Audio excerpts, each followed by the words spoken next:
Shout out to everybody here on YouTube, Twitch, and X. Spawn on Me is about to get going in a couple of minutes. Thank you for spending some time on your Sunday hanging out with us, chilling. Shout out to Arturo for coming through, Arctic for always coming through and making it happen. I see you on Twitch rocking, getting it in. We're doing something a little bit different. We're broadcasting to Twitch, YouTube, and to our Khalif Adams channel on on X. Checking it out. It sounds better on YouTube. It's a good thing. Oh, okay, good. Maybe Twitch is killing the vibes on the music. But you know how that goes. It's always a pain in the butt when they don't do that stuff together. So, we're getting it in, hanging out.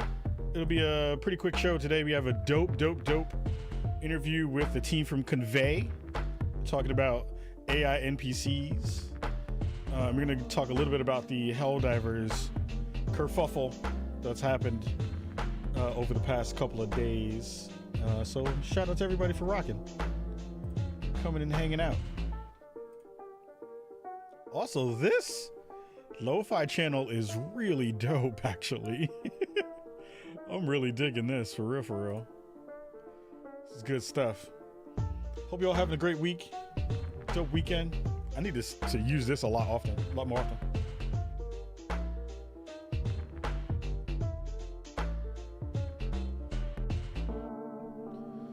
Woo! All right, everybody. Vibe out for another 40 seconds. We'll be right into the show, right at the end of the countdown. And again, thank you all for coming through and hanging out.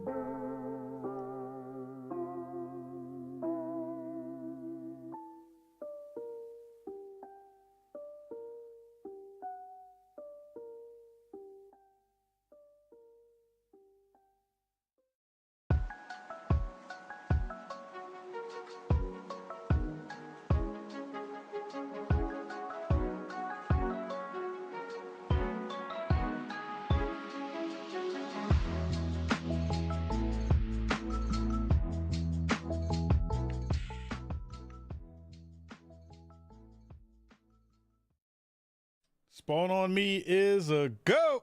Spawn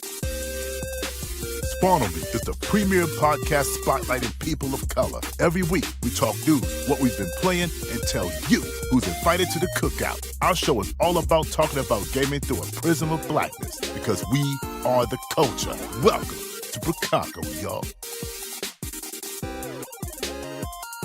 Yo, what up, everybody? This is the Spawn on Me podcast with Khalif Adams. I'm your host, Khalif Adams. Hope you're doing well, having a wonderful weekend, and I hope you are having a phenomenal start to your May. It is now May 5th, 2024. We're getting it in and making it happen all across the world here on twitch.tv/SpawnOnMe, youtube.com/SpawnOnMe, and on Khalif Adams on X. Doing it in all the places. Shout out to our friends over at Gamertag Radio for giving the inspiration to go live on X as well. You know, we've been doing a lot of conversations around the video game world and the video game space over on our social channels. So please make sure you're checking out and subscribing to all of those and your favorite podcast platform on the planet, especially if you want the video versions. This will go up as a VOD on YouTube and on Spotify. You can check out the audio and video versions of our show live there. Moving forward, every week, it has been a minute because I have been extremely busy. This has been one of the busiest months for me in a long time, with appearances, with consulting, with so many different things, 9-to-5 job stuff. Everything in the mix has been really ramping up and going at full speed. So it's been very, very busy getting all those things together. And that's the reason why you have not seen the show since our last episode. But we did put out some content in our review of Stellar Blade that is on YouTube and did really well in terms of its visibility and with sparking some, let's say, interesting conversation across many players and many folks within the industry. So I have been very pleased with the reception for that video and the conversations around Stellar Blade that we've been able to start and to continue to have over the past couple of months. So I'm super hyped about all the things that are coming through right now. It has been really, really fun to, dig into the current state of the game space and also thinking about the future of what the game space can be. And we had a really great conversation with the head of Convai AI, who is one of the folks who are, one of the teams that is innovating in a space that I think, depending upon who you talk to, can be an innovation, can be a backstep, could be a lot of things in between. But for me, I'm a person who is a futurist. I love being able to see what's coming down the road and have some information about what that means for the future of every space that we convey and convene in. The video game space is the one that you currently know me mostly for, but I think all media is important to be able to drill down into and to see how people are using things, how people are thinking about things, and to talk to some of the folks who are going to be driving technology in a way that we can learn and understand before we jump on the bandwagon of calling everything terrible down the line. I want to be a person who is knowledgeable so that I can have the information to talk to things smartly and have those conversations really revolve around the technology and the humans that use them and how that affects the humans that will be in the mix within that. So we have a really good show. We have our conversation with the CEO of Convai. That's going to start off our show, and then we're going to take a quick break, and then right after that, we're going to talk about the Helldivers issue and how Sony asking folks to add a PSN or to get a PSN account is really messing up what Arrowhead has been doing in the space for what happened since launch, which has been, this game has been brilliant, and the game has been doing really, really well.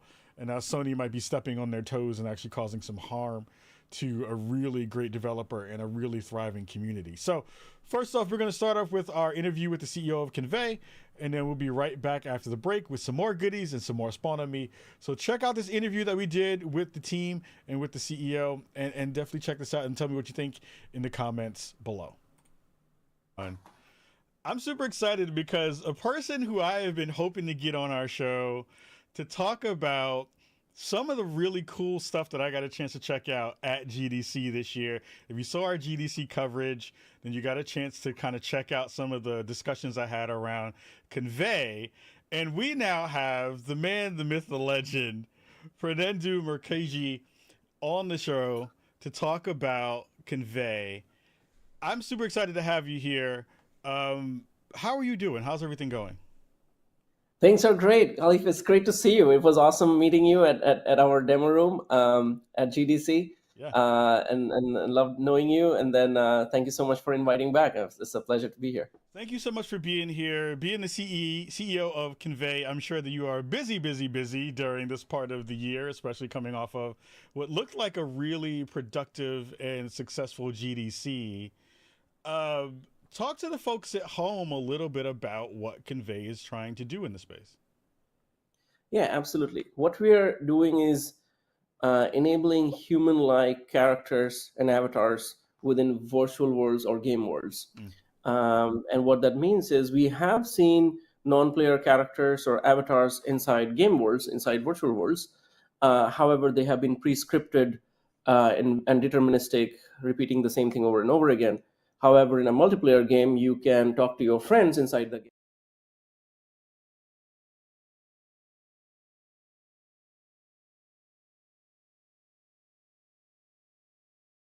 But they are very human-like. Our goal is to merge those two gaps, effectively make these non-player characters almost human-like, such that you can have normal, free-flowing conversation with them, open-ended conversation. They can be your companion inside the virtual worlds. They can be your tour guide, friend, or play a certain role. Play a certain role in the game that would be fun and engaging, and overall make it a more overall joyous experience. Yeah, I think one of the things that first got me connected to the work that you were all doing, and one of the reasons I got so excited at having an appointment with you all during GDC, was seeing the bar scene that NVIDIA kind of shared. Where you're walking into the bar, this kind of cyberpunk-esque bar, and having this pretty much full-on conversation with an NPC prompted by your voice and prompted by the things you're saying, and then the NPC kind of reacting to it in real time.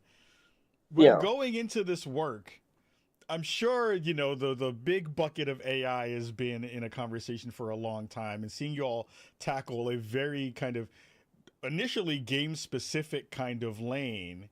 What was the first initial thing from the team to say gaming is one of the first places that we want to kind of dig Mhm. into from a technology space? Yeah. So, I mean, there are many reasons, but some of them are. Um, Firstly, I used to be a competitive gamer when I was in my high school, undergrad. So I played very competitively. So I had that background. The other part of it is enabling, AI systems with 3D awareness is very important to make them see the world like we see. Like we don't, our consciousness is not set on text in, text out. We, as a kid, as a baby, as an infant, we first start by understanding the 3D world around us, and then we learn the language, right? So when we learn the language, we attach words to our 3D understanding of the world, whether it's an object, it's an image, it's an activity, it's some kind of motion. We assign words to these things, effectively. So basically, our language is grounded in the 3D world around us, and that is not the case for today's large language models, for example. Mm. So there is a case for that. If I'm coming from an engineering research mind, basically, that okay, if we were to integrate there, that allows us to see, have AI from the 3D understanding standpoint, and we realize where do we get, if we were to have AI embodied inside 3D worlds, where would um, we have high enough real human input with this AI or interaction with this AI, both for developing them or testing them or interacting with them, basically. So basically, game worlds are great for that. It's high usage, it's fun to play, and yeah. So many reasons came together why we chose this gaming world, and games are one of the areas for innovation. Like many innovations come out of games. It's a social world. These characters are meant for role playing, and we realize that game world is also one of the most difficult and discriminating when it comes to the artistic standpoint, the quality standpoint. Right. So like if we can solve gaming really well, other things are basically easy and is a subset of the feature set that we will need here. Yeah, Does go ahead. I'm sorry. Keep going. Yeah, that's the choice of basically as our main focus. I mean, it feels like the kind of most easy analog, like you kind of discussed, right? Like there is that conversational layer of so many of the games that we play. Before we continue to go, what were you playing professionally? I'm curious about that. Oh, Counter Strike was my main one, but I also played some real time strategy games like Rise of Nations, and few other similar ones. Yeah, Yeah, that's great. I mean, I just like nerding out about that kind of stuff because it's always cool to see yeah, the totally. translation or the transition from kind of the more competitive space and kind of this developer space, which is fascinating to me. Uh-huh. Yeah. But yeah, that conversational layer of what we see in so many games comes through in the RPG space, especially really really well. You kind of forget because we've been playing for so long how much actual Hmm. interaction you have with NPCs over the lifetime of your gaming career and of your gaming life that you don't really Yeah. think about some of the interactions that wind up there. One of the coolest parts of getting a chance to see you all do all this work in at GDC was there were a couple of different demos that were running at the same time. And the one that, like, of course there was one that was happening in Second Life, which I thought was wild because Hmm. the way you all discussed how these NPCs are kind of birthed. I'll use that as the word for it. I think it Hmm. kind of correlates pretty well. Talk to the folks at home because I thought the way you thought about building an avatar up and giving them a background so that they could have these conversations that felt genuine and felt like they came from a place of knowing was fascinating Hmm. to me. If you could share kind of like Yeah. what that demo was for the Second Life one, and I want to definitely talk about the other one that I got a chance to check Yeah. out for sure. Absolutely. So, uh, social virtual worlds like Second Life, right? Where and Second Life we have known, like I first tried Second Life when I was, I think, in my ninth grade or something, or Yeah. eighth grade, and then back in 2004 or five or something, when it was like absolute hype, it was the thing, and then my friend had showed me. So since then I know Second Life, right? And I had the good fortune to connect with the founder Philip, and then he connected me with the team, and that's how it came about. And the so the thing that we realize about not just Second Life but many other similar social virtual worlds, the problem is you come in, right, and you don't exactly have a community or friend circle right at the start. It's all multiplayer environment. People are creating certain things, hanging out, chilling, doing various conversations, activities, whatnot. So so you don't have that, and also there's a learning curve usually, right? Like how you learn the various tools and things that you do need to do to, and where can you go to have a more vibrant group, or like things like that. So onboarding is a big challenge, right? Where it is well noted that if that particular new user finds a friend or connects with someone, they are so much more likely to come back. The retention goes up significantly higher if they have someone that guided them and connected them with a community, right? And they will have a good time.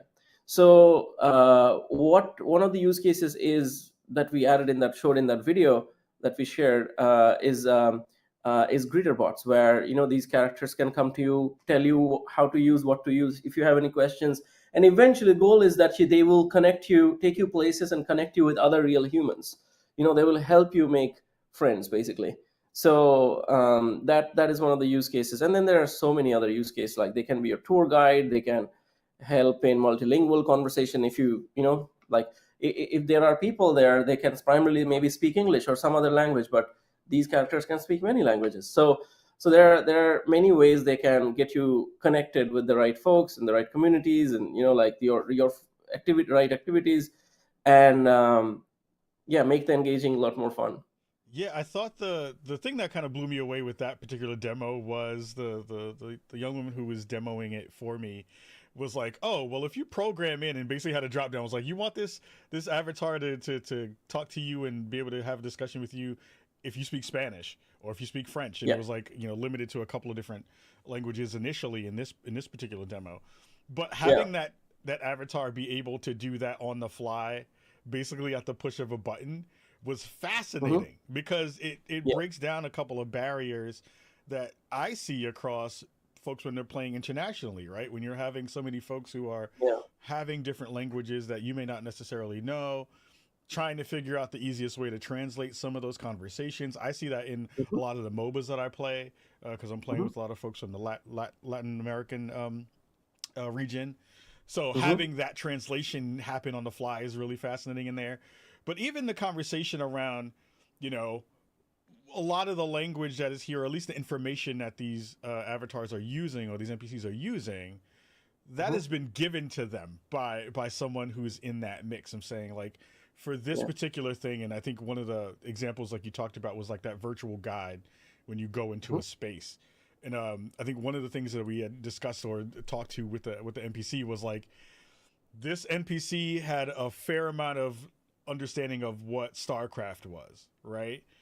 And talking to it about things that I know from the lore, and it giving me responses back that were not only, conversational, but informative in a way of like the way people talk, right? It was like, I can ask you a question. It was like, hey, what is it like to do a Zerg rush?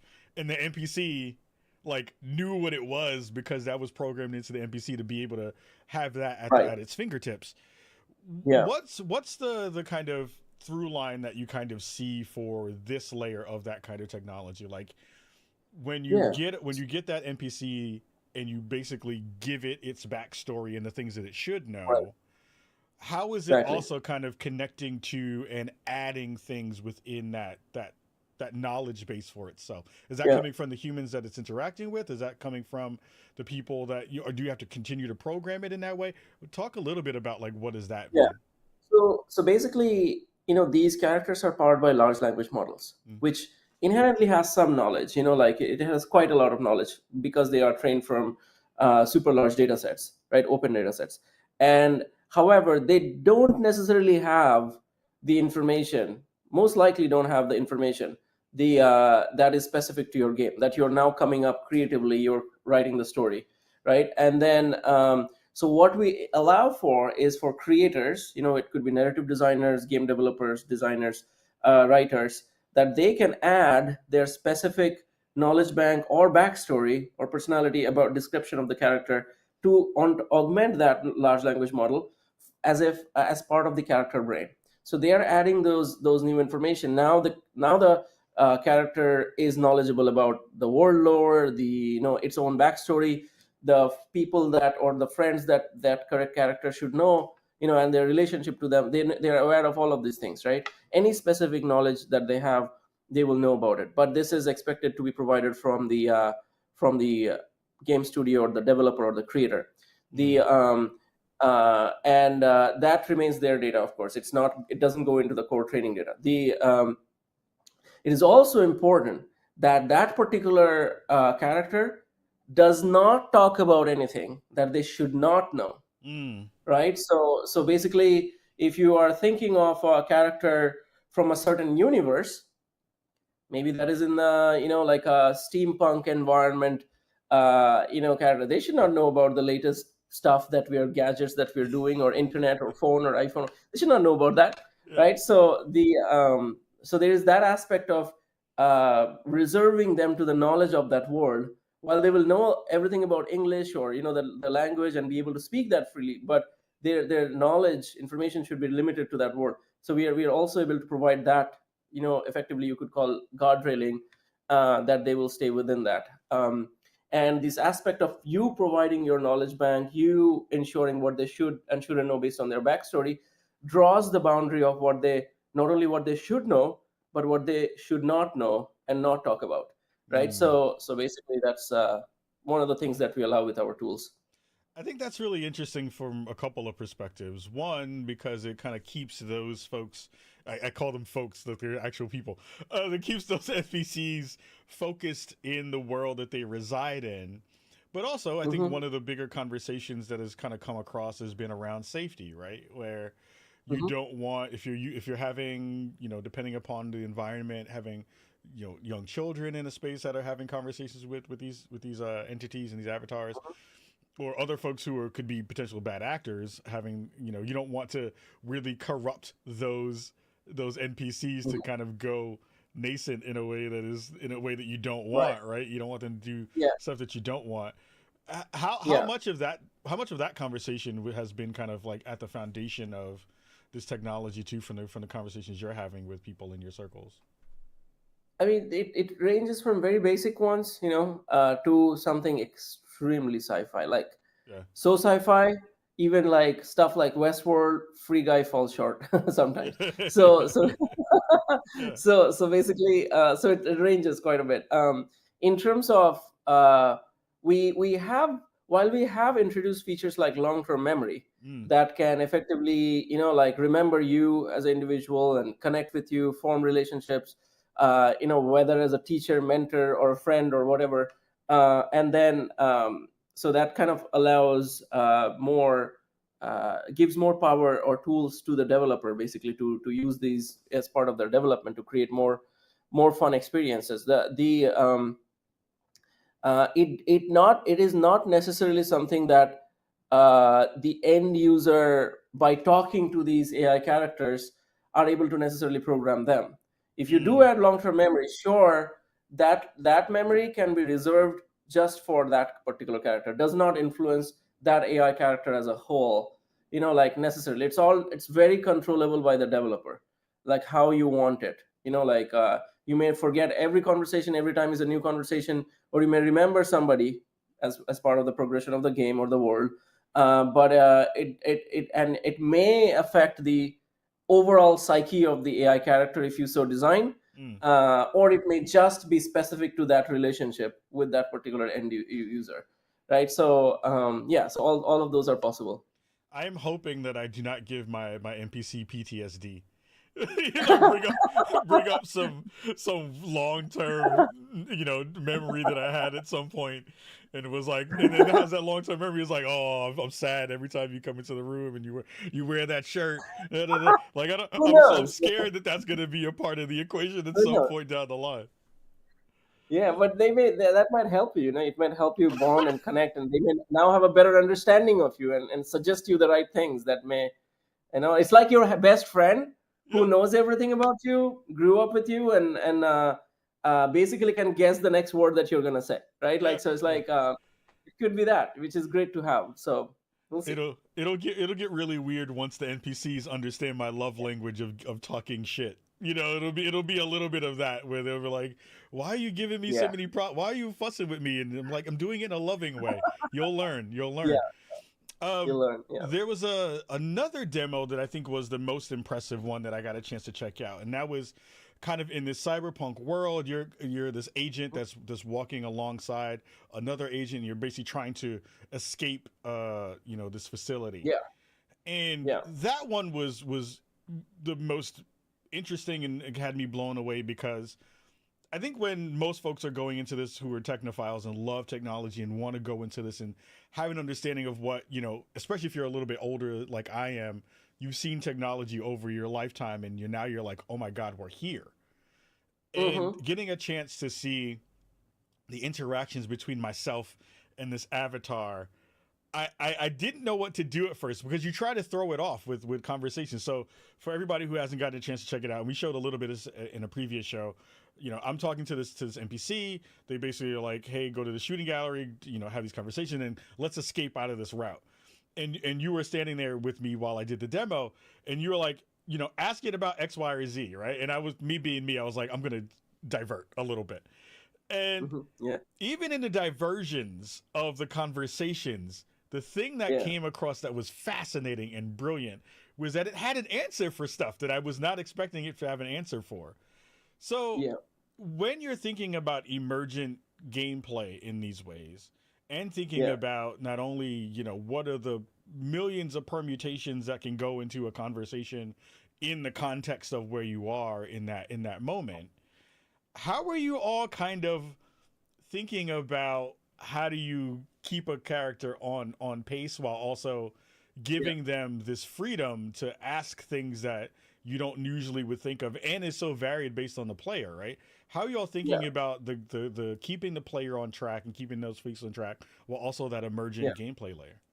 That's the balance, right? Like, while leverage the power of generative AI, Yeah. yet keep it in a directional way, Mm. with a narrative that has been intended. Mm. So basically, there are two parts to it. Primarily, the character should stay in character, as I was saying, right? Like, if you've given it a certain backstory, if you've given it a certain world lore, it's still immersed. It's still role playing that very, very convincingly. It is that basically character in that world, right? And so there is that. And the second part of it is, if it has an objective, it has a narrative, it has a end goal, and then it is driving you towards that, right? Mm. Imagine you are role playing that, right? Like, you want to take your friend to a certain end of the things. Like, you would say, follow me. It's you gotta rush, or maybe pick this gun up, it'll help us, right? Like, so the but you have an objective. They may ask you random questions like, hey, how did I get here? Mm. How have you been? Like, all that stuff. What do you do? All that stuff. It'll still be able to answer, but it has this objective that it needs to push for, in a that this is the case. This is how you got here. This is my name, blah blah, my backstory. But like this, we gotta get out of here, right? Like, we gotta Mm. go. We gotta go. So it still has that. And we came up with tools, not only our core backstory aspect, but the new thing that we launched at GDC was narrative design, which basically allows you to, which is a combination between how this has been done in traditional game development industry, similar to dialogue trees, right? Like, where, like, you have these branched dialogues that people can choose among 3 or 4 options, and it goes to the next stage.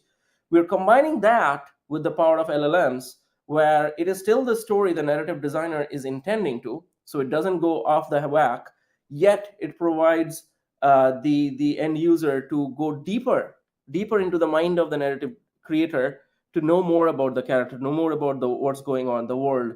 And if it has more questions aside from the given options, it can still ask them. Yet it doesn't. Yet the character can drive them towards the end goal, right? Like of where the story needs to go.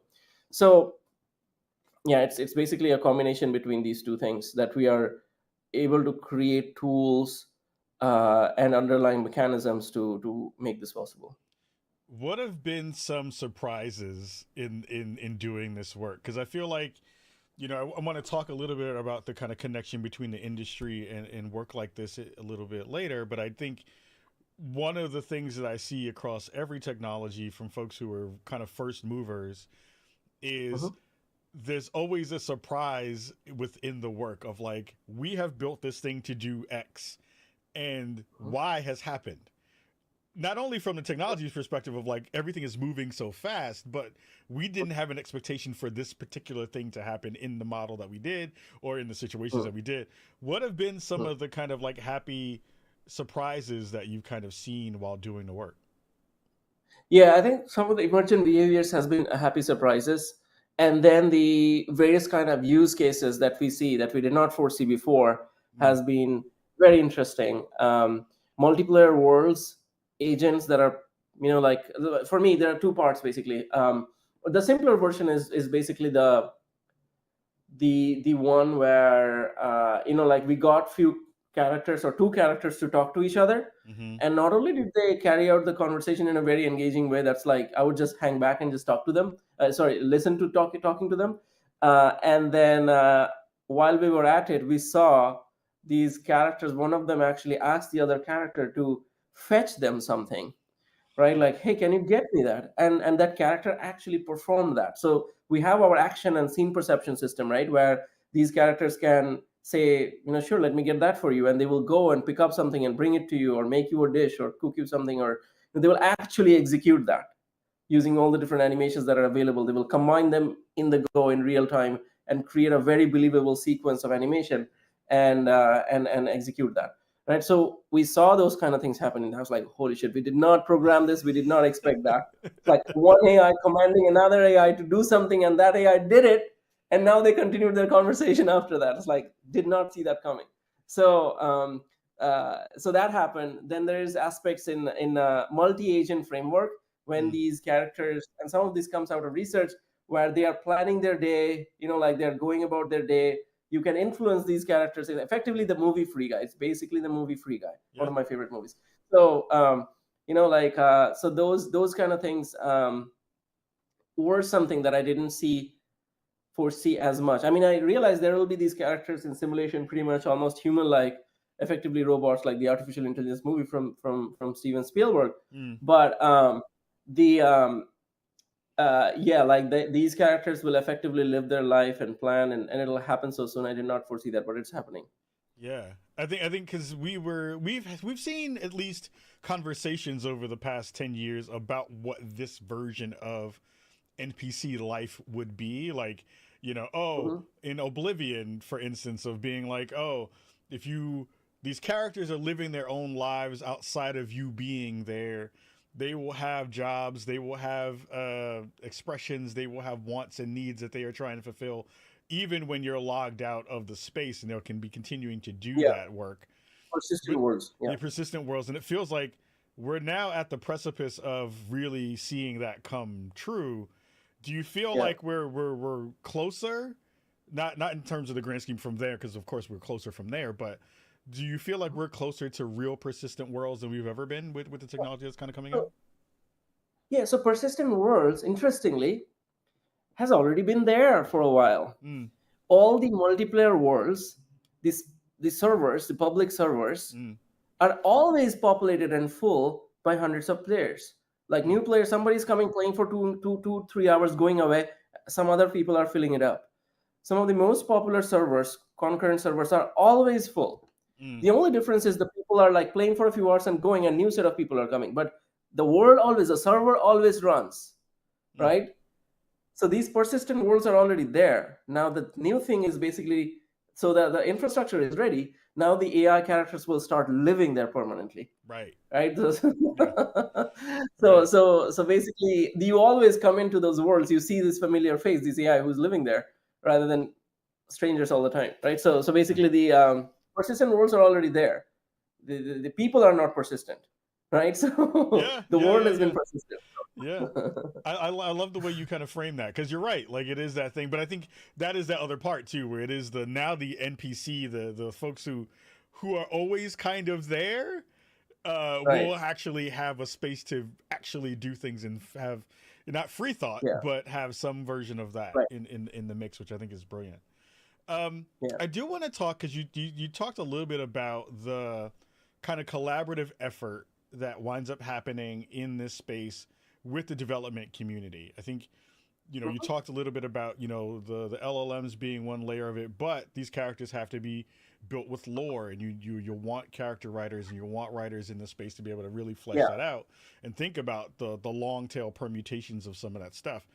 One of the bigger Yeah. conversations that we've seen since AI has kind of had an emergence or reemergence in gaming has been, there's been a lot of fear from a lot of folks within the gaming industry, alongside the layoffs that have been there, and with this conversation of, will this technology take my job away?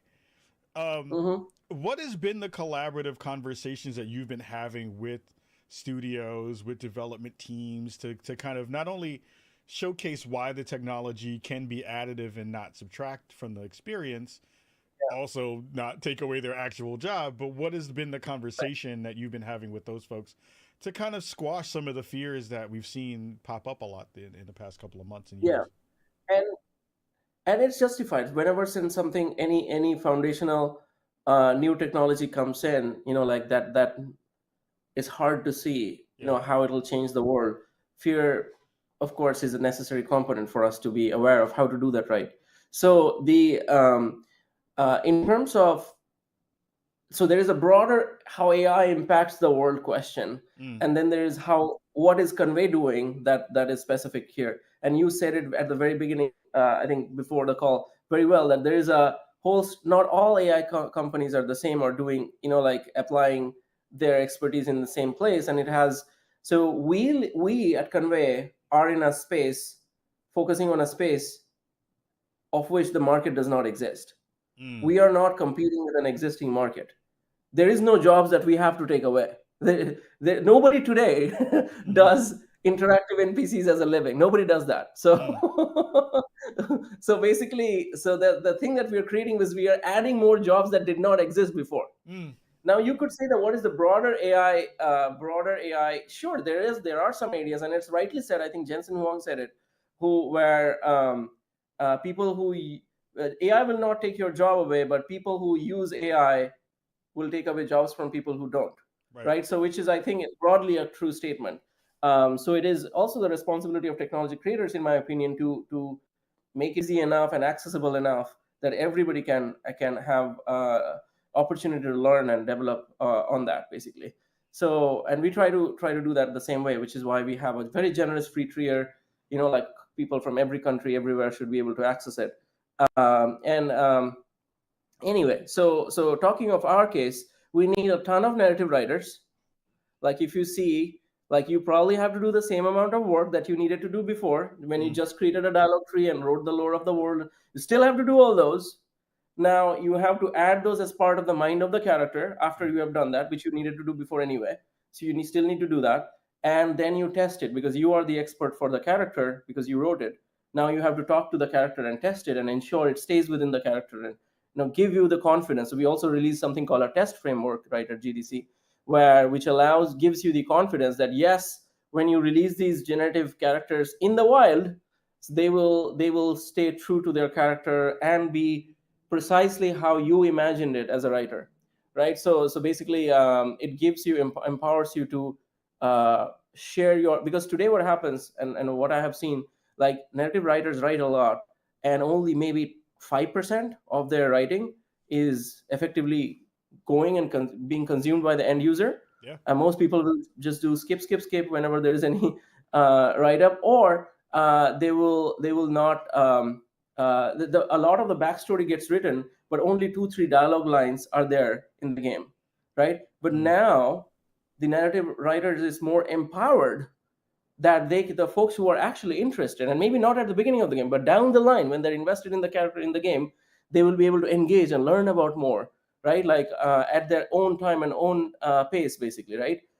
So basically, it allows for narrative writers to be more influential to the end user, right? So yeah, that's what I would say our take is with this kind of tools with AI NPCs. Yeah, and I think having worked on a couple of projects and having some time in with a lot of narrative writers, one of the biggest complaints that I've seen or heard has been a lot of the stuff that we get a chance to write winds up on the cutting room floor, and we don't Exactly. get a chance to actually use some of the stuff that we have that might be Right. an offshoot or might be a kind of like really tertiary piece of lore Right. that is very very selective in that way. It kind of makes me think that, especially for this particular use case, this will really kind of differentiate some of the folks even in that space to say like, oh well, these folks have been writing for a while and have like really ridiculous chops when it comes to the way that they Yeah. think about overarching worlds and narrative Yeah. space and all of those kinds of conversations and lore. So it might even be a thing that gives the folks who are really looking to showcase their work and their talents another way to do so Hmm. in a way that they hadn't had a chance to do before, which is pretty Yeah. cool to think about in those respects. Um, One of the other things I wanted to talk to you about would be, so we're in this interesting space around, and you touched upon a little bit about like what does the industry think, or at least various parts of the tech industry continue to think Hmm. about AI and all of that, and that kind of way that people have been putting all this conversation into a bucket. Hmm. What has been the kind of like most frustrating part of getting folks to understand the various ways that this technology can be used? Does it feel like the press, both on the gaming side and other folks in the industry, are still kind of getting it wrong? Or, and I'll say this as a preface to that is one of my frustrations has been it feels like folks are crapping on the technology before they get a chance to actually engage with it, and that to me Yeah. always feels like the not a great way to kind of Exactly. start. Exactly. You got to try it at least before you critique. You know, Yeah, yeah, don't just yeah, look at them. And see, the tech is early, and there are valid criticisms. Sure, the yeah, voice isn't perfect. You know, like it's nowhere close to voice actors. yeah. Sure, the animations could be much better, of course. But see what's possible, right? And don't dismiss it that it'll never be ever good. Right. That's my only thing. Yeah, yeah, Trust that we will do a good job. Give us a chance, yeah. right? That's all I have to No, no, say. no. That's reasonable. I think that's been my frustration so far has been like, man, Yeah. I want to engage in it because one, I want to be knowledgeable about it because I don't want to be a person who's trying to talk about a thing from a place of not Right. having any knowledge. And I also, Right. again, thank you for being on the show. I always want to bring experts on the show to talk about the technology that they're working on so that we don't have Yeah. this translation. You want to hear it from the horse's mouth, so to speak. Um, Hmm.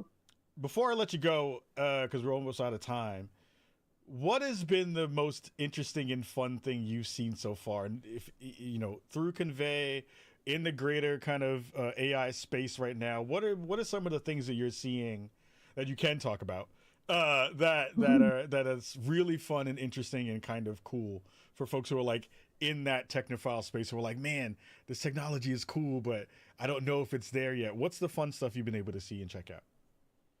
Yeah, there, like you said, there are a lot of fun stuff that we are engaging and working on that we cannot talk about because there are with game studios Sure. that we cannot.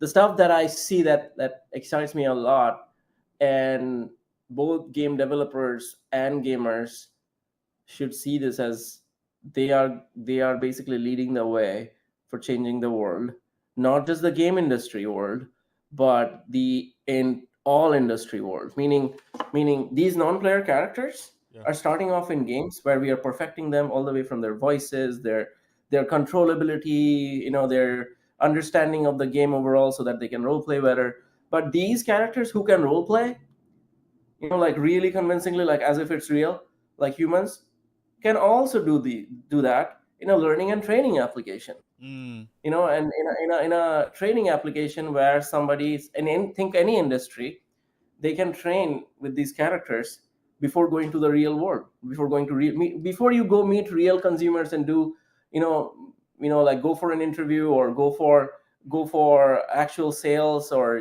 be at a counter selling. Like, you could train in those scenarios with these AI characters that can be a belligerent character to the nicest character to the angry customer to whoever. Like, you can have, so there's a whole learning and training space. There is characters, brand characters, like you go to a store and there is nobody to help you. These AI NPCs who knows everything about the products and characters can guide you around, right? The possibilities of it. And then yeah, so basically brand characters, learning and training, education, and like you basically will find them quite omnipresent. Like these AI characters, you can give them a task, they can go do it, solve it over the internet, and then you can interface with them. Our specialization is embodiment of these AI avatars, and a lot of these interface with AI will be done via these avatars and non-player characters, which are like almost digital humans. So basically, that's one of the things, and it'll be driven by the AI. And we are seeing all those very exciting use cases come up, that people are using the same tech to develop it. And of course, games are going to be so much more fun, stuff that I cannot talk about, but I kind of hinted in this conversation already. Persistent worlds, persistent worlds. I'm an active listener. I'm hearing things while you're having this conversation. I'm picking up what you're putting down. That's great. Yeah. When every a scenario that I would love to see Convey tackle would be the sports radio segment. I want to see Mhm. digital Stephen A. Smith talking to digital Shannon Sharp, and have AI just take all of that lore and backstory and stuff and have them go at it about a thing. Like that would Yep. just blow my mind from a sports fan perspective to see that layer Absolutely. kind of come together. But I really do think that, I've been a person who's watched a lot of this technology over my years and kind of seen various angles of it. And yeah, I agree that there are some fears in there that definitely need to kind of be taken to task, and people are doing that work to be able to talk about that respectfully and reasonably. But I also see Mhm. the benefit for where the kind of work that you're all doing is coming to fruition. And again, getting a chance to see that demo real time and throw Yeah. super random stuff at the avatar and at the NPC, and it actually give me good in context answers, told me that you're closer to the goal than further away, which is super Right. cool to get a chance to Thank you see. so much. And people who are like, journalists, anybody who are critiquing, we hear you, and thanks for the feedback. Yeah, Like, but we invite you all to come try it. Like, we're very welcoming in sharing our demo. So like, before you critique, give us a chance. yeah. Yeah. Convey folks are really So nice. The team was super sweet. When I got a chance to meet them and, thank you so and hang much. out with them, they were the kindest souls on the planet. So it was very nice to be able to do that. And again, our show, you always have a seat here to talk more about this. I would love to have you back on the show later down the line and find some other ways that we could do some collaborative stuff and talk about what that worked like. Because Absolutely. Yeah. I think it's cool to be able to see where it's kind of gone from, and even in the short time from that original GDC, I'm sorry, that NVIDIA demo to what I got a chance to check out. Even in between that short time span, there's been lots of growth. Yeah. So Yeah. congratulations to you and the rest of the team for making Thank you. that move as Absolutely. quickly as possible. And yeah, it was super awesome meeting you, and like walking you through the demos. And thank you for inviting me here. It's awesome chatting again. I look forward to chatting more going forward. 1,000%. Fernando, thank you so much for being here with us today on Spawn on Me. Everybody at home, you got to give this man some love, and the folks at home some love for the work they're trying to do and make all of our experiences in gaming a little bit better. So we're going to take a quick break, and we'll be right back after this. Massive shout out to Pernendu from Convey for being on the show with me a little while ago. We captured that interview a couple days ago, to be able to talk to him and get it ready for this episode. But again, I think there's some really interesting layers to what was discussed during our interview, right? Like, I think some of the fears that are in the gaming industry especially are super reasonable. Like, again, we're still in a space where so many folks have been laid off. The idea of AI and its usage is still kind of up in the air. We saw with the conversations around the SAG strike that happened, SAG after strike that happened earlier in the year, or maybe late last year, about there still being some trepidation about like what does it mean to be able to use some of this work. And to be fair, the folks who are on the lowest rungs of the industry are the first ones to get kind of cut when we see greedy bosses decide that they are no longer worth the money that they're getting paid. On the other hand, I do think that what Convai is doing is really interesting. And the demos that I got a chance to check out were pretty fun. They were not something that just felt thrown together and felt like they were, you know, not being thoughtful about the process of how you actually engage with these NPCs. But, you know, for folks like us who have been playing games for a long period of time and for many, many years, I'm also a person who is looking at more innovation in the space. I think the first things we think about often are always about graphics. It's always about visuals. It's always about some of those layers. But I think storytelling can be augmented, and this can be additive to some of the process that's in there. Like, I would love to hear a narrative writer talk to this, get their hands on it, and then talk to like how would they engage with it in a way that doesn't feel like they're shooting themselves in the foot. Like, could it be something where they are seeing things that are useful in this mix to be able to, you know, use it as a benefit to be able to get more of their work into the space, while also maybe having to, or maybe being able to do less actual work with more benefit for the player in a way that is discernible in good ways. I know I am one of those skip people now at this point.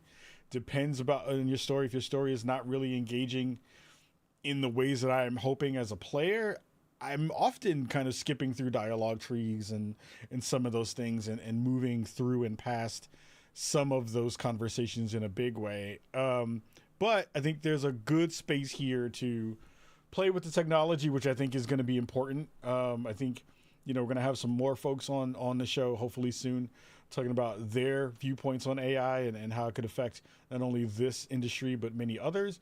But I do think that there's an overarching and undercurrent of let's play. Let's figure out ways to engage with things before we crap on it, because there potentially could be some benefit somewhere. So we're going to take a super, super quick break, less than a minute. We're going to run a quick ad, and then we'll be back with the 411 to talk about Helldivers. And I just added another story. We're going to take a quick look at your first look at Homelander in Mortal Kombat 1, which I am very excited about. So take a quick 45-second break, get some water, check out our ad for NZXT, and we'll be right back after that.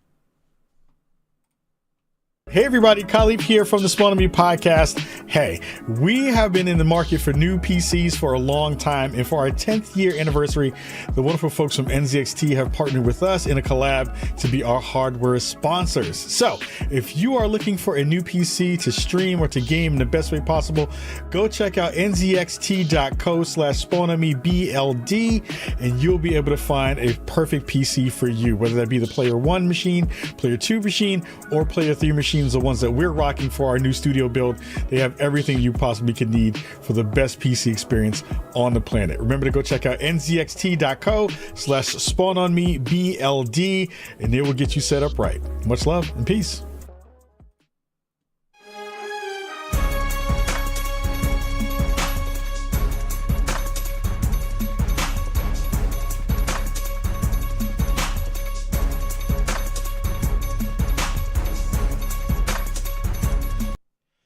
First up, hey everybody, Khalif here from the Spawn on Me on the Spawn on Me podcast for this week. You see, I'm playing with some stuff, getting some things together. We have our first story, which is all about Helldivers and the community being up in arms right now about what is happening to their game, because Sony has decided that with their shift to PC, that now folks will need a PSN to be able to play their game on PC. They're asking folks to link their accounts to a PSN account if they are on Steam, and Steam folks and PC folks are not happy. They are upset in a real way, in a way that has really put a damper on what has been one of the biggest and best launches for a PlayStation game for a while. You know, there's been a lot of conversation around the live service model and a lot of folks not being excited about that. A lot of people really bucking that trend, and there being so many studios that have kind of shut down or kind of removed themselves out of the equation with the way things have moved with games like Suicide Squad and others. And we've seen a really big backlash come from the PC community, so much so that the CEO of Arrowhead, the folks who have made Helldivers, has been on Twitter and has not been happy. He's not been in a good spot because the Steam page for Helldivers 2 has had, in the past couple of days, over 150,000 negative reviews on Steam, which is unprecedented, at least from what I can see and what I've been told. This is a new thing for those folks who have been going through, and to be fair, have made one of the best games that we've gotten in 2024 for sure. And what has happened is Sony has decided to have a mandate that if you are a part of the PC team PC, that you needing to link that PSN supposedly is for security issues, to kind of keep the bad folks at bay, try to keep the not the modders, but the griefers and all those folks who might be bad actors out of the space, to be able to kind of connect those two dots to make sure you can get those people out of there. But what they failed to realize by putting this as a caveat to you being a player on PC and on Steam is that there are so many countries that do not have access to making a PSN account. And I think it is a big, huge deal around how you message a change in a way that has a striving and thriving community, why the conversations around PC play and how Sony's going to move forward still need a lot of work to be done to be able to get that in a good spot. And you then have an added layer to all of this where you have folks like Mark Kern, Grums on Twitter, on X, who has been a huge proponent and been a one of the leaders of Gamergate 2, rallying his folks to be able to say this is a thing that you should do. And also, you know, again, we are team owner, don't like we are team don't want wokeness in our games. We are also team anti-censorship. We are also team, whenever there's a problem, use Steam as your vessel to get all of the angst of the internet thrown at a development team. And we see all of these things converging at once, while Sony has been pretty, quiet over the past 20 to 48 hours as of this recording. Over the weekend, they haven't really spoken up about this and have kind of left Arrowhead in the lurch to deal with all of this, not only from a public messaging perspective, but from a game perspective. Like, this game was doing really well on PC, and now to leave Arrowhead without any kind of, ability to convey what's going to happen to their audience, folks are freaking out. People are getting refunds. The game is trending super negative on Steam in terms of the reviews. And I think for most folks who have been playing the game, if you're playing on a PC, or if you've been playing on console, besides the early kind of, we didn't know how big our game was going to go and having server issues and issues within the game, this was a game that it is a game that is doing still fairly well. Like, I think most folks who are in the Helldiver community are excited about this game still. Like, this game is one of the most fun games that we've had in a long time. And now Arrowhead has to deal with all of this extra work to get done something that, if it wasn't broken, we shouldn't have to try to fix it. Without especially having some kind of, messaging ready for what is going to be something that, especially for PC players, is a thing you don't want them to do. Yes, the inconvenience is small if you're a person who has access to PSN. If you do not, you're basically locked out of the game for the most part, because you don't have access. And there are over 190 countries that don't have access to using the PSN from what I saw on a Reddit thread, kind of chronicling some of the conversations. So there are over 190. This is coming from the Helldivers community on Reddit. PSN is available in 69 countries around the world. Right now, there are about 190 countries. So it's the whole of Africa, except for South Africa, Egypt, and even European countries like Belarus don't have PSN. The Baltic states that are a part of the European Union, the EU, are also excluded because those folks can't make accounts for PSN so that they can link those things in that space. This is one of those conversations around like why PC is kind of the equalizer and having that open ecosystem of not needing to pay for online services is why most people love to play on PC. And now this is a much bigger problem for not only Helldivers 2 as a game, because now people are downvoting Helldivers 1 on Steam, which is asinine and silly. But now this opens up a whole other can of worms, because I do think Sony, for the most part, when people have gotten a chance to play some of these PC versions of their games, they have been really good. Like Horizon has been really good. I'm excited for some other titles that are going to be coming out on PC. There's a lot of stuff in the mix, but like you not having good messaging for all of this stuff and not having a mitigation plan, or at least I'm not going to say they don't have a mitigation plan. The folks who I know who work at Sony who do this kind of work and are working with teams like this, they're smart. They are really, really dedicated to making sure the games are working well. But it does seem like there has been some radio silence, at least from what you're hearing from the CEO of Arrowhead, towards their studio from Sony right now about what they are supposed to do and what they can do to make all of this stuff really work well while they get all their messaging together. Or at least Sony could put out a statement and say, you know what, we saw the way that this is kind of landing with the community. We're going to take a step back from this stance, let you do what you need to do on Steam and not have to make an account. And then in the background, figure out like, what do you want to kind of do to make sure that you get the security you want, while also preparing the audience for any new release that's going to wind up being on PC for Sony, like whatever games those are going to wind up being. It is wild to be able to see this kind of, lack of thought and care for one of the bigger, better studios right now, putting out a game that has really gotten the zeitgeist of what it can be for Sony to have a live service game out in the world work really well. And now to have this be a thing because of all of these missteps and, bad actors in the GG space, jumping on this.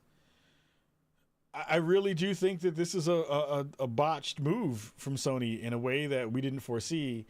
And I really do hope that like they can figure out a good, middle ground here to get everybody in a good spot. This is a conversation that we're going to continue to see across many, many games in a live service space. And also when we do have these hybrids where you have releases that go across console and PC, what will be the things that are in that mix? I think Microsoft has done a really good job of, not putting a ton of barriers because they own a lot of the PC ecosystem when it comes to that with Windows, already having a games launcher within the PC platform. So they don't really have a lot to worry about.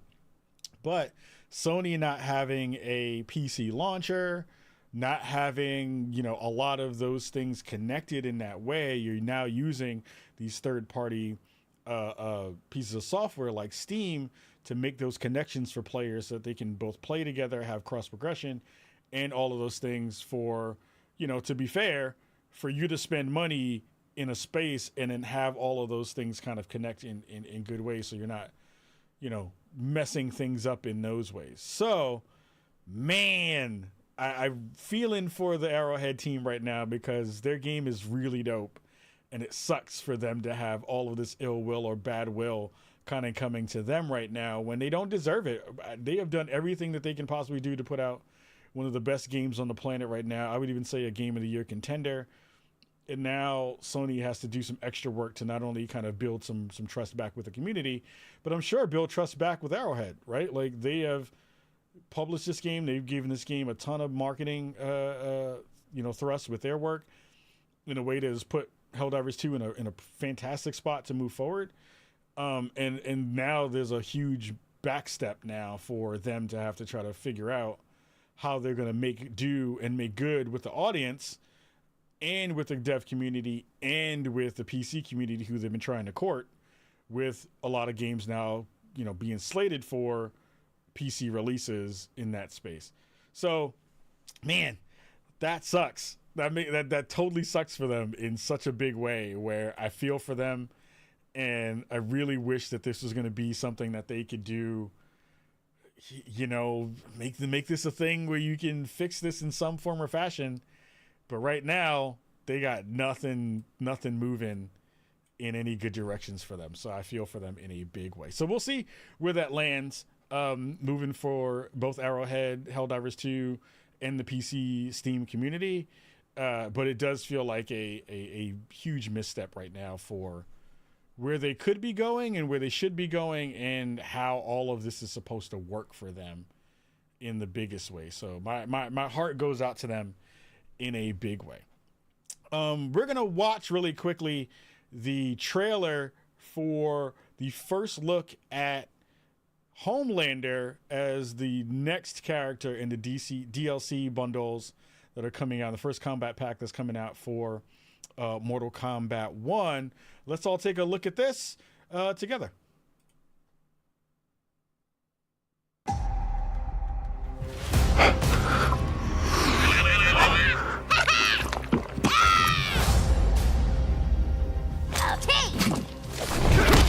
You have chosen war with a god. No, you have.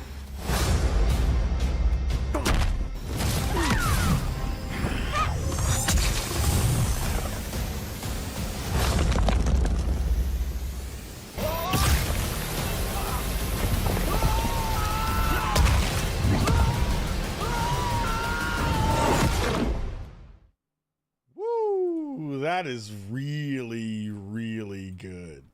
I'm really excited for Homelander's appearance in Mortal Kombat 1. All of you know, who have been Spawn and Me fans forever, I have been a big fan of Mortal Kombat 1 and the new characters that they've been putting in. Their DLC has been really, really good. Ermac being the last character who is very good, and people are kicking my ass all over the place in Combat League with that character. The biggest conversation around Homelander has been, does Anthony Starr get to voice the character in the game? And so far the conversation has been no. That has been a thing that people have been upset about from the beginning of seeing that Homelander was going to be in the game. But he is true to all of the layers, and I think NetherRealm does a really good job of making characters, complete with their lore, down to the licking of the milk. And now we get a little sneak peek of a Mortal Kombat 10 character in Ferritor being a character as well in the game as one of your cameos, which is really cool because that was basically what she was in the previous game. She was, a character who was connected to Tor, so it was Farah and Tor. And she basically rode on the back of a larger character and helped to kind of augment and make some of those moves super cool for them. So I'm very excited at what we got a chance to check out with Homelander. Eye lasers are everywhere. He is going to be diabolical. I'm curious to see what they're going to do from a moveset perspective, because, what they do really well at NetherRealm is kind of borrow from older games and kind of cross-pollinate some of those movesets across stuff. So I assume he will play a lot like Superman did in Injustice, but with super evil moves and a whole bunch of stuff. Like, I want to see how he's going to differentiate himself from Omni-Man, that are two kind of like hovering characters who kind of hover on screen and fight in those ways. And how much of the personality stuff comes through in a much bigger way, with him being in the mix. So Very excited for Homelander coming to MK1. Very excited for The Boys' newest season. If you didn't get a chance to check out that trailer that is on social media, please go check that out for sure. And give it some love in the biggest ways. There's a lot of goodness coming through in those games. So we're almost out of here for episode 513 of Spawn on Me. Thank you so much for watching the live show here on YouTube, twitch.tv, youtube.com/Spawn on Me, and at Khalif Adams on X. We're trying to experiment. I had a couple of botches today because I haven't done this in a minute, so some buttons were doing stuff I want them to do. But in the grand scheme, really surprised and happy about like how many folks came through and we're spreading some love here across all the chats on all the places that we have been streaming today. So please go make sure you're following me at Khalif Adams on X. Make sure you're following and subscribing to us on Twitter and on YouTube and on Twitch. We're really trying to get our YouTube together again. I think I may be doing this exact format moving forward, and then getting the VOD both on YouTube and on Spotify, so we can kind of bolster those up in the biggest ways. And yeah, if you are watching the show and you are a minor, stay away from Drake. That's all you got to do. We're going to see you all very, very soon. We're going to see you next week with some more goodness going out there for everybody watching us on Spawn on Me. And make sure you have a lot of fun and a lot of love in the world. Hope you all have a fantastic rest of your weekend. Tomorrow, the Knicks play the Pacers in round 2 of the NBA playoffs. Make sure if you're a Knicks fan, you give them some love. If you're a Pacers fan, you are no longer allowed to listen to Spawn on Me. I'm just joking. I love you. But until all of that happens and until next week, we'll see you all very, very soon. Much love to you all. Have a fantastic week. Much love and peace.